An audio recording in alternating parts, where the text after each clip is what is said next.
This news is sponsored by Crystal Tarot Card रहस्य। आज UP समेत 5 राज्यों के चुनाव के परिणाम घोषित हुए हैं। पंजाब छोड़कर बाकी सभी राज्यों में भारतीय जनता पार्टी का प्रदर्शन अच्छा रहा। उत्तर प्रदेश में भारतीय जनता पार्टी ने 404 सीटों में से 367 सीटों पर जीत हासिल की। गोवा में 40 सीटों में से 20 सीटों पर जीत हासिल की है, तो मणिपुर में 60 सीटों पर में से 31 सीटों पर जीत हासिल की है। वहीं उत्तराखंड में 70 सीटों में से 48 सीटों पर जीत हासिल की है। अब बात करते हैं पंजाब की।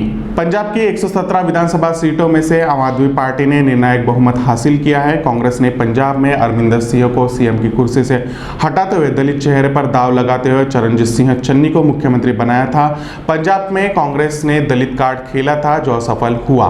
पंजाब की जनता ने कांग्रेस की ओर से उठाए गए मसलों को बजाय आम आदमी पार्टी के मुद्दों को पसंद किया।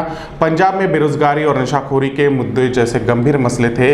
यही नहीं, भ्रष्टाचार जैसी समस्या से भी आवाम परेशान थी। साल 2017 में कांग्रेस ने बड़ी संख्या में युवाओं को नौकरी देने का वादा किया था, लेकिन सूबे में बेरोजगारी की दर अंत तक चुनौती बनी रही। भ्रष्टाचार और नशाखोरी की समस्या भी खत्म नहीं की जा सकी। आम आदमी पार्टी ने शुरू से ही बेरोजगारी, नशे के कारोबार पर रोक, भ्रष्टाचार से मुक्ति जैसे प्रमुख चुनावी एजेंडे पर फोकस किया था। आम आदमी पार्टी ने अपने दिल्ली मॉडल का जमकर प्रचार किया और मतदाताओं को भरोसा दिलाने की कोशिश की, जिसमें वह कामयाब रही। और पंजाब में आम आदमी पार्टी 117 में से 92 सीटें लाने में कामयाब रही। वही कांग्रेस 18 तो बीजेपी 2 पर ही अपनी जीत हासिल कर पाई। अकाली दल ने 4, किसान मोर्चा 0 तो अन्य 1 सीट पर बने रहे।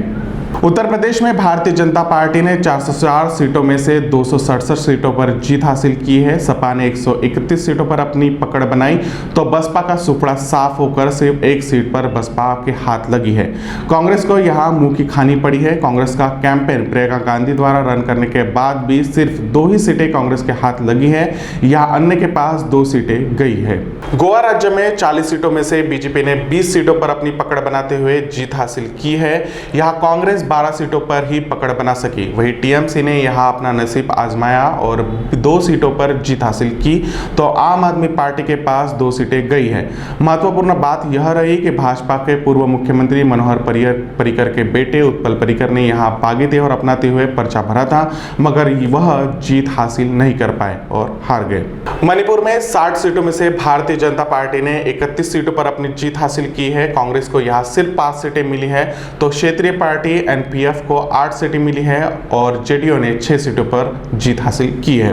उत्तराखंड में 70 सीटों में के लिए चुनाव लड़ा गया, जिसमें भारतीय जनता पार्टी ने 48 सीटों पर अपनी जीत हासिल की। कांग्रेस ने 18, आम आदमी पार्टी ने 0 और अन्य के पास 4 सीटें गई है।